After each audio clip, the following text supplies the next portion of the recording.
পাণ্ডবদের বনবাসের সময় জঙ্গলের মধ্যে খাবার খুঁজে পাওয়া কঠিন হয়ে পড়েছিল।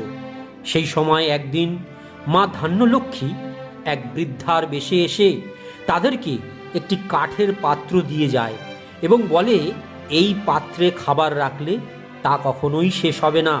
যখনই তারা সেই পাত্রে যৎসামান্য খাবার বানিয়ে রাখলেও সেই খাবার কখনো শেষ হতো না। এইভাবেই ধান্যলক্ষ্মীর আশীর্বাদের কারণেই তারা অগ্নি পরীক্ষা থেকে বেঁচে গিয়েছিল এবং ক্ষুধা মেটাতে সক্ষম হয়েছিল। তাই ধান্যলক্ষ্মীর আশীর্বাদ না থাকলে পরিবারে খাদ্য বস্ত্রের অভাব দেখা দেয়।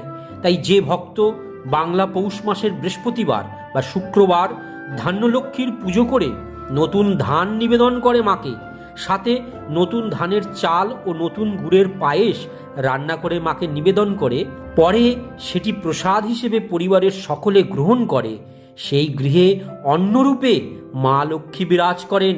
অর্থ খাদ্য বস্ত্রের কখনোই অভাব হয় না সেই পরিবারে।